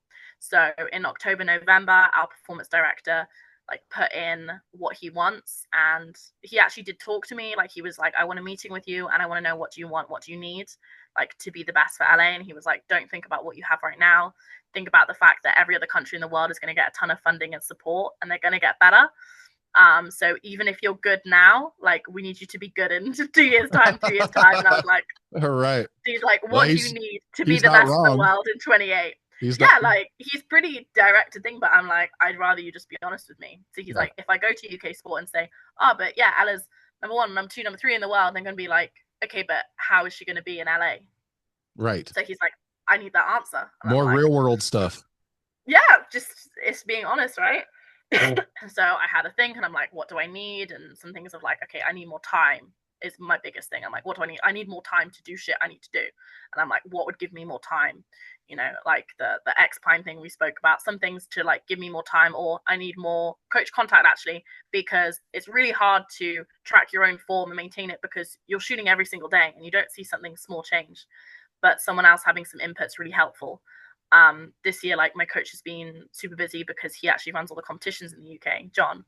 Mm-hmm. So I haven't seen him that much that I normally would. And it's like, oh, something slipped. And we didn't realize because I didn't feel it and I didn't have anyone with me because I train by myself every day. Right. Like, I don't have anyone to look at me unless we're at a World Cup, in which case that is not when you're making a change to form.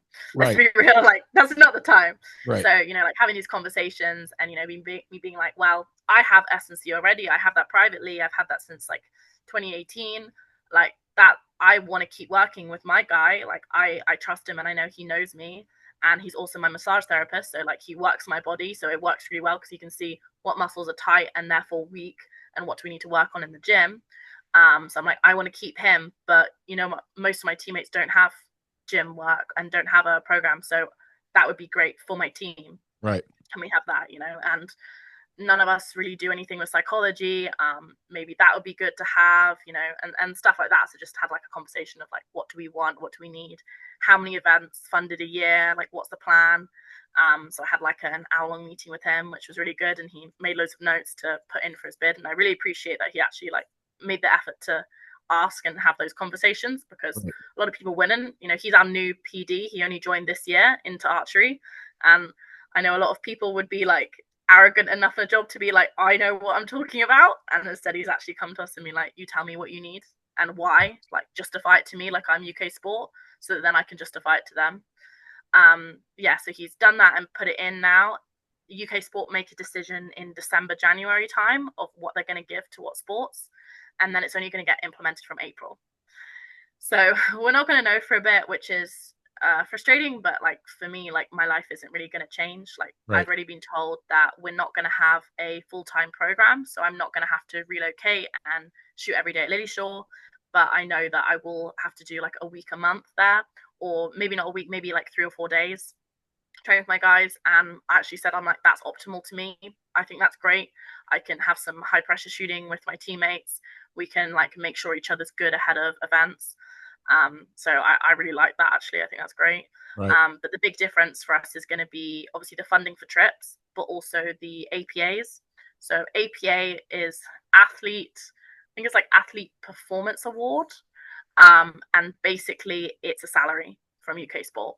Nice. And we put in for a certain amount of APAs, like spaces. And I think they're putting in for 4, so 2 women and 2 men. As far as I know, that's what they're putting in. Maybe they put in for like 6, expecting them to like cut it down. Like sometimes they do that, but they put in more and know they're going to want to cut back. So they'll be like, you can cut here. But that's like the hope, to get 2 men and 2 women.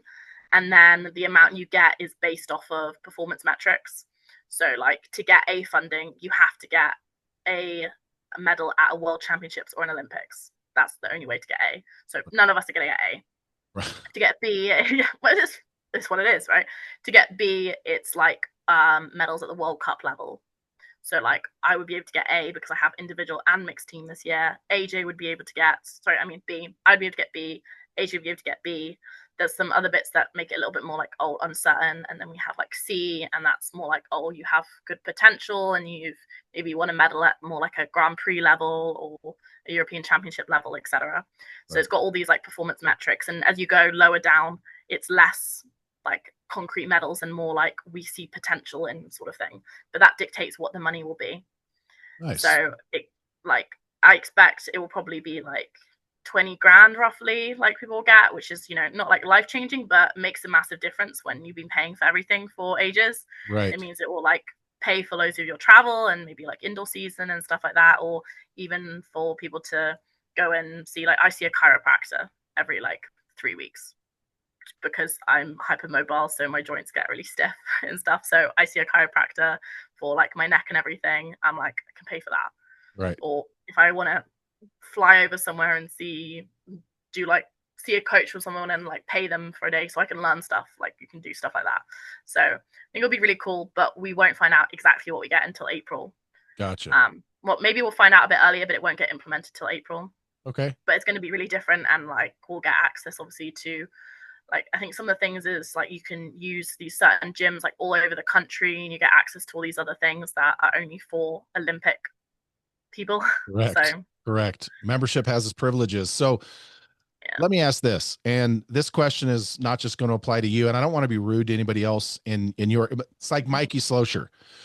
No one in the Netherlands is, I suppose Peter Elzen could come back, but Mikey's going to be the man from the Netherlands. You're probably going to be, I don't see any other women in your country that are going to really push you for this spot. On the men's side, however, and I know you and AJ won that gold, which was badass. How do you see, and I don't know who's coming up the ranks over there, whether it's Adam or anyone else on the men's side, but how do you see the and like I said, I wasn't trying to be disrespectful to any of the other female compound archers over there. Ella's just a banger. So good luck with that. But how do you see the men's side shaping up in your country for that men's spot? Because we are still Uh, talking about a couple years away. I think it'll be really interesting. I think it will be down to a lot of what the work is that they do now. Obviously, like Adam did great with me last year, mixed team. Like I really enjoyed Adam, AJ. I enjoyed shooting with him. We obviously won gold, and that was great. But Adam actually, at the end of last season, like really picked up. Like he shot, it was like 7-12 twice, I think, and maybe it was also like I think 7-13. So he was shooting some really big scores and like much higher than he has before. Mhm. And he's had a really like good season, like I say, like warming up near the end of the season. I know right now he's putting in the work and trying to train more, but he does have like a real world job. But he has spoken to them, and they're potentially going to be giving him a ton more time off work, effectively not going part time, but like I think like doubling his leave or something, so that he could do all the events he wants to, and they're going Sure. to really support him if he wants to go for LA. So Nice. that sounds amazing. I have shot with Adam before. We won a medal together in Paris, a bronze medal in 22, I believe it was. But I haven't really shot with him since then. Like he has had like some problems over the year with like some target panic, but he seems to really like have that in his past now. So Good. I look forward to like see how he does. I'm trying to make him like get stronger now in the gym and stuff. But I think he has a lot of potential, and him and AJ are really good friends. So they really are like pushing each other and trying to do it together in like a really healthy way, which is Awesome. nice, like trying to make each other better. Right. But we also have Luke, who is only 20, so he's really young, and he came with us to the Worlds in Shanghai. And I genuinely think he could be really good. Like he has a lot of potential. He's still really young, and young, like maybe not the most like confident. Like I really want him to get more confident, because I think he could be really good if he just believed himself some more. And he has a lot of potential. And I've seen him shoot like really good and take out like top seeds before and stuff like that. Like there's a lot of balls on the range. Right. And his form isn't bad either. It's just like, little bits. So I think those three could be a big difference. And depending how they all train and work, like the 1, 2, 3 could completely split like in the next year, to be Right. honest. Like if Luke worked his ass off, he could be the top guy at the end of next year. Right. Like if the Absolutely. other two didn't. So it will be interesting. Like I think those three are really close. And is archery like you don't know if someone's gonna just like suddenly appear or suddenly shoot way better. Right. Like people always say that with me of like, like you did saying, well, there's no other women, that's really near. And I'm like, I know how quickly I got good. Right. So I am more than aware of how quickly someone else can get good. And Yes. I'm like, yes, right now, realistically, I would be the choice, but I'm not gonna pretend that it's not possible that someone else could be. And Yeah. also, as much as I want to go, I don't want to be like the best woman and then not win a space. I'm like, I want to win a space and then I want to go win a medal. So I still Right. have to try and be getting better, even if it's not because there's someone right behind me in the UK. Yeah. Has your country, I know in America, I've not heard anything from Rod or anyone regarding the trials process. And look, folks, I've done other podcasts. You can go listen to the one with Rod and stuff about, so here I haven't heard anything about the actual trials process. Have you guys been clued in yet on what your trials process in your country will look like for those two spots for the Olympics? No, we don't. I think Okay. realistically, they're just going to want us to win a spot first. Obviously, the US is different because they know they have spots for LA. Right. Like, we have to win a spot. And being in Europe is not going to be fun to win a spot. No, That's for sure. no. Like, we don't know actually the selection criteria yet for LA. Like, I don't think they've officially released it. Right. I'm hoping I find out soon. Like, I should find out soon because I'm on the World Archery Executive Board now. So Okay. apparently, I'm like meant to like sign off on it or something when it comes Right. through. So there I should know like as one of the first people, which would be great. But we assume it's gonna be how the recurve selection is or was last Okay. games, which means the first spot is at the European Games, which is in 27, except you win a spot for the European Games at the European Championships next year in May. So Right. potentially for us, like selection starts in May next year, which is kind of terrifying. Like that's really Absolutely. soon. And you don't win a spot for the European Games as a mixed team, you do as an individual. So like I have to individually win a spot for the European Games, and the guy has to individually win a spot for the European Games, which is top 8 of the European Championships. And considering like how many good guys and women there are in Europe. That's not the Yes. easiest thing. No. So we have to both individually win a spot and then go to the European Games and point blank win to Right. then win a space, because it's only going to be one spot if there's one there. Right. So I'm like, it starts soon. Like Right. it Well, starts really soon, and that's going to be a bloodbath. right. Well, and for those of you that don't know, real quick, I'll just get, so there's going to be 12 teams. The America, because it's in LA, will get the first at large bid, so that's 11, and then the 5 continental games champions will get the next 5 spots. Then the other 6 are going to be off world ranking. So one, it'd be great to just win a spot. The kind of the secondary selection, which is just as important, will be off world ranking. And so a lot of the people that win the continental games will also be in the world's top 10. So they will get plucked off, but then some of the countries, so there's going to be several ways that countries can earn a spot in the 28 games, but world ranking will definitely be one of them. The 2 more questions for you, and then I'll let you go. I know I've taken a lot of your time. I appreciate it. It's fine. How will your shooting schedule change when it comes to both the preparation to win those spots and 2028 itself? I honestly don't know how much it will change. I guess it, for me, it'll probably depend on how much I'm told it has to change. Uh, You know, True. like I did talk to my PD a bit about it, and I was like, you know, like I'm gonna have a problem with you basically if you tell me I can't do events and you tell me I'm not allowed to do events. Right. And I was like, you know, in the past, like when I say past, I mean like 5-6 years ago, I know there was a time that our recurves were told they couldn't shoot the indoor season, they had to shoot 70 meters through the whole indoor season. Right. And I was like, if you tell me I can't compete for 6 months, you and I are gonna have issues.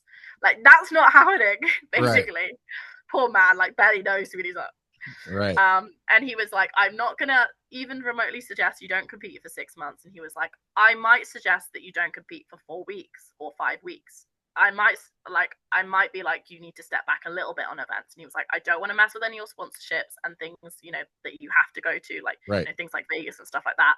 But he was Exactly. like, but you might have to meet me a bit, you know, to remove some of them. And Right. I was like, okay, I can understand that. So potentially they're going to want us to cut back a little bit, but I don't think it's going to be on like major events. It will probably be things like, hey, you can't go to Arizona Cup, which, Right. you know, like I often do before a World Cup, you know, Right. or like, hey, you can't do Kings of Archery and GT Open and then like fly to Rio, you know, if you want to do that, or things like that, or you can't do NFA Indoor Nationals. So it might be some things like that. That's reasonable. Or we want you to do less national events, or hey, you're not going to do all 4 World Cups, you're going to do 3 this year. So I think they're going to be reasonable. Otherwise, I think we're going to be in an argument. I'm going to be honest. Right. Oh, so exactly right. you know, I think you might cut back a little bit, but not a crazy amount. Which I'm okay with. Like I'm reasonable. Yeah. If you tell me why you want me to do it, and you can convince me, I will do it. But I'm not just going to do it because you say so. Like, yeah. Well, have a conversation with me. Tell me why. That was my exact question, was them coming in and being like, no indoors this year. And you're like, what? So yeah, totally makes sense. So last question, then I'll let you go. And this is about the World Archery World Ranking. I did have to look this up, folks. I don't know this off the top of my head. So Becerra is currently first at a 372. I don't know what the 372 means, folks. That's what we're going to get into. Is it Venom or Venom? I think it's like it's not quite Venom. It's like Venom. It's like you don't really say the M too much. Oh, you okay. just call her Josie. I was gonna say, because if it's Venom, she has the coolest last name ever. She's at a 321, and then you are right there at a 300 in third. So explain to people how the world ranking is populated, because you were number 1 for a long time, and then you were off for like 4 days, and then back at number 1, and then it's like literally, if you're not involved in it, it's like a labyrinth of just tough math. For sure. So explain what the 372, 321, 300 means, and then kind of what events make up what and how quickly it can shift. So those are obviously like our points from the events that we're using. So you can use a maximum of 7 events, and it is 4 outdoor events. So this is World Cups, European Championships, World Championships, World Cup final, etc. Then there's one field event, so that could be like European field, world field, and then there's 2 indoor events, and again World Archery ones, so like GT Open, Nîmes, etc.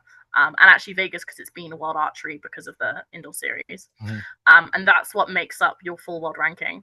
So like you will see some people in the rankings that don't actually use 7 because they've never done field, or like they haven't done enough events indoors. So you have those top 7, your top 7 results in those things. So you can't use like 4 indoor events and 1 outdoor. It has to be 4, 2, 1. Those are the maximum in each category. Okay. So your top 7 events then make up your full world ranking like score. You can have loads of extra events like in the backlog, which you'll probably see if you scroll down. You'll see like a ton of other results, like when you click on one of us, which I am sure is really confusing. Right. And then how you finish in that event, only in matches, bear in mind, so not qualification. How you finish in that event is what points you get. Okay. And the outdoor events are worth more than the indoor events, which I believe are worth more than the field event. Maybe indoors and field is the same, but outdoor events are worth more. So like winning GT Open does not get me the same points as winning Madrid. Okay. So it's much more weighted on the outdoor. And like if you win a World Cup, it's 80 points. But if you win the World Championships, it's 100 points. And I think the World Games or European Championships winning gold is 60 points. So they're also weighted in terms of how big the event is and like how many people are at the event. So that changes it. You keep those points, I believe it's for 12 months, and then they reduce. I can't remember what percentage it is. I think it's a 50% reduction. And then after another 6 months, it reduces again your points, which is where the backlog comes in. So say, for example, I didn't use GT. I already had other events that were better. Well, those events might be from last year. So maybe when I get in 6 months' time, those events are going to reduce points. But because I have GT now, GT will replace that because it's a higher score. Gotcha. Which is where you have all those backlogs. You might be like, oh, she has a gold medal down there. Why is that worth so much less than the gold medal here? Right. Because of the timing of it. Okay. And because of that, and because it's off after the exact date, that's how people like drop in and out. Because it will be like, oh, well, a year ago there was this event, so now that's reduced. So she's lost points to this person as well. Okay. Yeah. Well, I get it. Then, I get it. you know, a week later, this other event finished and she lost points from that because that was 18 months ago. So she goes back down, and that's why it like changes a lot. Right. So from a 372 to a 321 to 300, that literally one event could change. Yes, but remember it's replacing. So I have 4 events. Right. So it would replace the scores from one event and put it. Oh, so okay. if I just added, yes, 1 event, but realistically it would probably need to be like 2 events. Okay. I got you. But also like the indoor ones aren't always the same. So like me winning Nîmes is worth more than me winning GT. Sure. Yep. So if I go and win Nîmes, I'll increase my points. So maybe I'd be second or something like that. And it depends what I'm really carrying. So it's really hard to figure out because it's not just how many more points am I getting, it's what am I replacing it with, and then how are theirs changing. Gotcha. So to try and actually figure out like where you're going to be after an event or before an event or what you have to do is so difficult. So are you like one of my coaches has a spreadsheet and is like, this is figuring out, and this combination means this, and I'm like, I can't. You're like, okay, so are you gonna win Nîmes? Yeah, dude. Nîmes is my never. I have never medaled in Nîmes. I have never medaled in Nîmes. I've never made a medal match in Nîmes. I'm not sure you understand, Greg. Me and Nîmes have got some serious issues, and I'm going back this year, and I obviously love to win, but at this point, I just want to make a medal match. Like, it's not asking for much. I'm like, I've won GT twice, and like in terms of the people, like pretty much the same people go to them. It's not like it's a harder event. I just always do so terrible in Nîmes. So I really hope this year I can actually do decent or half decent because it's starting to piss me off. Well, he will love this, but Jesse Broadwater never won indoor nationals. So see, there you go. So I got that one. That one's fine. See, Nîmes, Jesse, I'm sure that made Jesse feel super good. But no, I'm here to help. That's right. But anyway, hey, Ella, I really appreciate you spending some time with me today.